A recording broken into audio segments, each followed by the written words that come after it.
ये जीवन के अलग अलग पड़ाव ये सूरज के चक्रों के साथ तालमेल में है, जो लगभग 12.25 साल के होते हैं। हर सूरज के चक्र पर आपके जीवन के चक्र को बदल जाना चाहिए। अगर आप अपने बच्चों में ये जागरूकता ले आएं, तो वो इनके साथ कहीं ज्यादा बुद्धिमानी से निपटेंगे।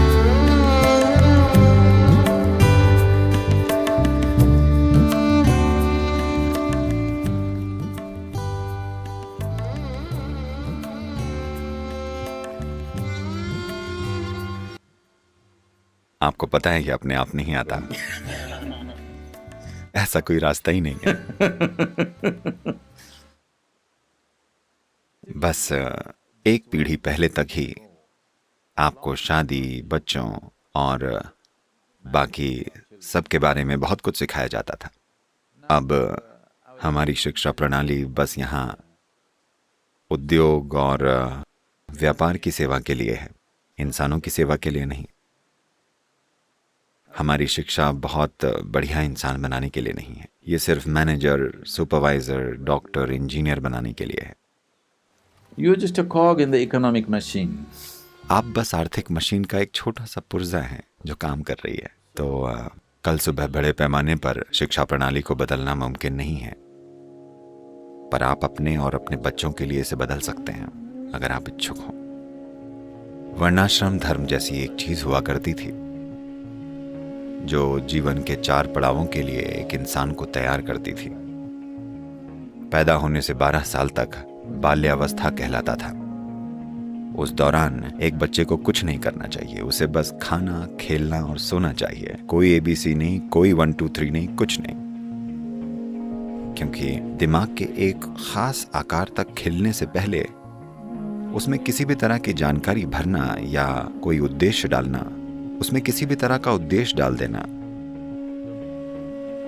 उसके पूर्ण आकार तक विकसित होने की संभावना को खत्म कर देगा। भारत में शायद हर जगह आम के किसानों में एक विशेष प्रक्रिया होती है।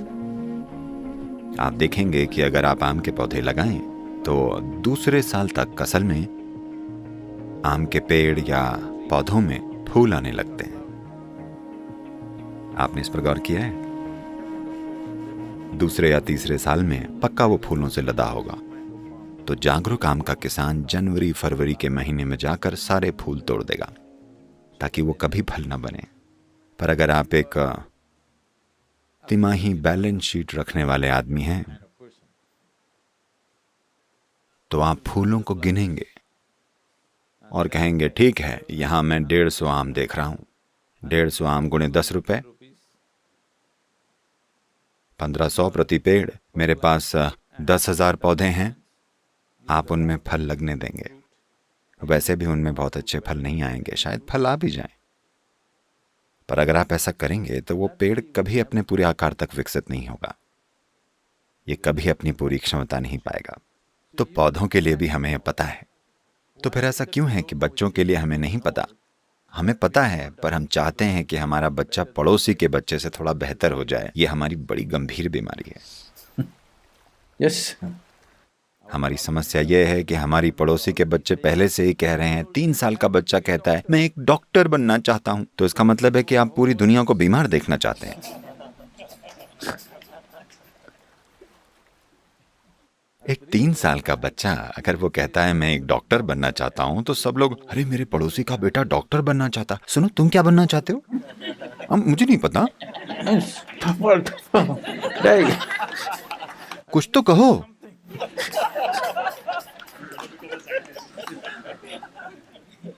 यह शिक्षा प्रणाली की बीमारी नहीं है, ये वो बीमारी है जो समाज में घुस चुकी है।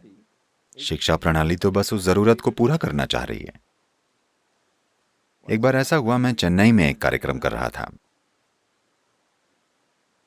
और हुआ कुछ ऐसा कि हम लोग कुछ शेयरिंग करने के लिए कह रहे थे। एक आदमी एक बड़ा दुखी चेहरा लिए वो बोलते हैं, मेरी बेटी अपना होमवर्क नहीं करती, मैं उसके भविष्य के लिए बड़ा चिंतित हूँ, उसका क्या होगा, मैं कैसे। उन्होंने इतनी सारी बातें कही। मैंने सोचा शायद उनकी लड़की कॉलेज जाने वाली होगी, उसे कोई समस्या होगी। ठीक है, तब मैंने पूछा, आपकी बेटी कितने साल की है? उन्होंने कहा 4.5 साल की। अरे मैंने कहा, अरे बेवकूफ, पहली बात तो उसे स्कूल ही नहीं जाना चाहिए। अब आपको चिंता हो रही है कि वो अपना होमवर्क नहीं करती है, और आपको उसके भविष्य की चिंता है, उसे कैसी नौकरी मिलेगी, कौन उससे शादी करेगा। You know, इसलिए हमें समाज में इस चलन को बदलने की जरूरत है, कम से कम आपके जीवन में, कि आपके बच्चे प्रोडक्ट्स नहीं हैं, वो कब कुछ उत्पादन करेंगे नहीं। सबसे पहले आपको समझना चाहिए कि आपके बच्चे आपके माध्यम से आए हैं, वो आपसे नहीं आए हैं, वो आपके नहीं हैं, वो आपके माध्यम से गुजर रहे हैं। आपको अपने सौभाग्य की तारीफ करनी चाहिए कि वो आपके माध्यम से आए हैं। बस इतनी सी बात है। ये मत मानिए कि वो आपसे आए हैं, आपका उन पर कोई अधिकार नहीं है। आपका काम उनकी सुरक्षा करना, उनका पालन पोषण करना, जब तक कि वो एक निश्चित स्थान तक नहीं पहुंच जाते, जब तक कि वो खुद नहीं समझ जाते कि ये कैसे करना है, बस इतना। आपका काम ये देखना नहीं है कि आप उनसे कितना निचोड़ सकते हैं, क्या कल वे आपके व्यापार को आगे बढ़ाएंगे, क्या वो चीजें करेंगे जो आप करने में असमर्थ हैं। नहीं, ये इस बारे में नहीं है। तो ये वर्ण आश्रम धर्म इस तरह था। 12 साल पर आपकी बालावस्था खत्म हो जाती थी, अब आपका ब्रह्मचर्य शुरू होता था 12 से 24 तक। 12 साल का अनुशासन और सीखना। तो इससे पहले कि आपको शिक्षा से शक्ति मिले, आपको हमेशा ब्रह्मचर्य में दीक्षित किया जाता था। ब्रह्मचर्य का मतलब है कि आप, ब्रह्मन का मतलब है परम सत्य, चर्य का मतलब है मार्ग, आप परम तत्व के मार्ग पर हैं। इसका मतलब आप हिस्सों में नहीं बंटना चाहते। इसका मतलब आप तुम और मैं के मार्ग पर नहीं हैं, आप पूर्ण समावेश के मार्ग पर हैं। हर चीज को खुद में शामिल किए बिना आपको शिक्षा की शक्ति नहीं दी जानी चाहिए।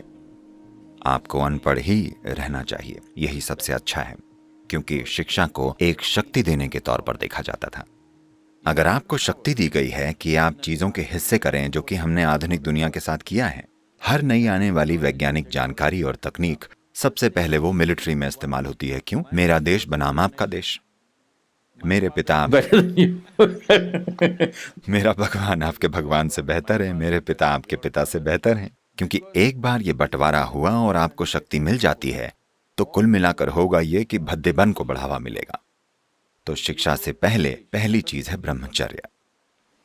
So for 12 and a quarter years, these were synchronized with the solar cycles, which are for approximately 12 and a quarter इसलिए 12 years. सवा 12 साल तक ये सौर चक्रों के साथ तालमेल में होते हैं, जो लगभग सवा 12 साल का होता है। हर सौर चक्र पर आपके जीवन का चक्र बदल जाना चाहिए। पहले 12 सवा 12 साल बाल्यावस्था है, जब आप उसे पार करें तो दूसरी शिक्षा और अनुशासन की होती है। उसे पार करने पर 24 साल की उम्र में आप ये तय करते हैं कि आप परिवार में रहकर सांसारिक जीवन जीना चाहते हैं या आप आध्यात्मिक मार्ग पर चलना चाहते हैं। आपका चुनाव है, सामाजिक मजबूरियों से नहीं, हर व्यक्ति अपने गुणों के अनुसार। अब अगर आप इस तरह से बने हैं कि विपरीत चीजें आपको अपनी ओर आकर्षित कर रही हैं, तब आप एक व्यवस्थित तरीके से उसे संभालते हैं। आपकी शादी और बच्चे हो जाते हैं, ये और वो होगा। अगले 24 सालों तक आप गृहस्थ आश्रम में हैं, नहीं तो 24 पर आप सन्यासी बनना चुनते हैं।